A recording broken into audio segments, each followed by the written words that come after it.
Now call on Congresswoman Miller-Meeks for 5 minutes of questions. Thank you, Chair Brownlee and Ranking Member Bergman.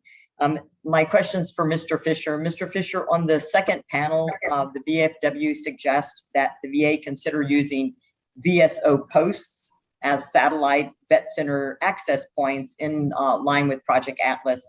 What do you think of the idea? And is it something that the department has considered previously?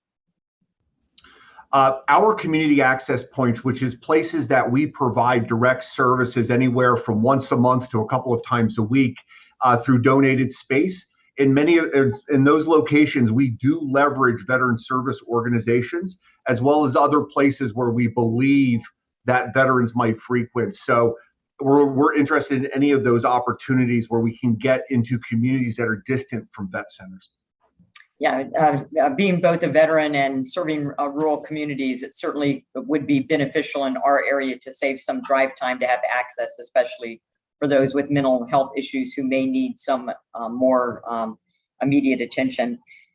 You also has mentioned about the role of the vet centers and the VAs and that unique role that exists there, and the need to ensure confidentiality for vet center patients. And what are you doing to integrate vet centers with the VA medical centers and ensure that they're seen as equal partners in the VA's mental health and suicide prevention efforts? And then also, if you could address what you're doing to protect patient confidentiality against hacking, cybersecurity breaks such as that.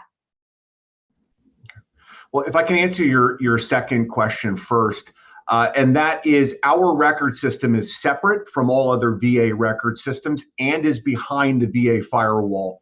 So we're able to leverage our IT partners to ensure that there is security, as well as we can ensure the confidentiality of those veteran and service member records from anyone else in the VA enterprise. The first part of your question, if talking in reference to collaboration, this is something that we're actually really excited about in working with Dr. Carroll's office. One of the things that we've implemented over the last several months is actually in partnership with site visits that the Office of Mental Health and Suicide Prevention are doing at every visit, where they talk through improvements in collaboration, improving services and things like that. There's actually vet center blocks of discussion. And from that, we've already completed 2 VISN site visits. We are engaging in meetings or in councils such as the mental health integrated clinical communities, where we can help focus on care coordination as part of the larger VA system. Dr. Carroll, is there anything you'd like to add to that? Thanks, Mr. Fisher. Certainly, we have a strong partnership between our offices, but as you highlighted, it's not just at a national level. We have joint programs together around suicide prevention, around mental health, around training, around care coordination, where we bring people together to talk about expectations locally for clinical coordination, expectations regarding oversight and leadership in our integrated clinical communities that also include our homeless programs across the organization. And they bring together leaders at every level of the organization to work together to solve problems. Thank you. And I know I'm almost out of time, so if you just kind of briefly answer this.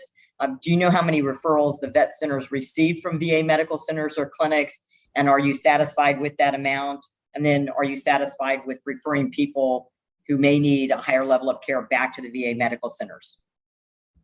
The specific numbers, if we can take that as an RFI to make sure you have accurate information, I think there's always room for improvement in making sure that we have appropriate bidirectional referrals.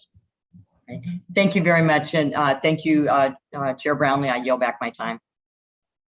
Thank you, Doctor. And I will now move to Congressman Mervan for 5 minutes.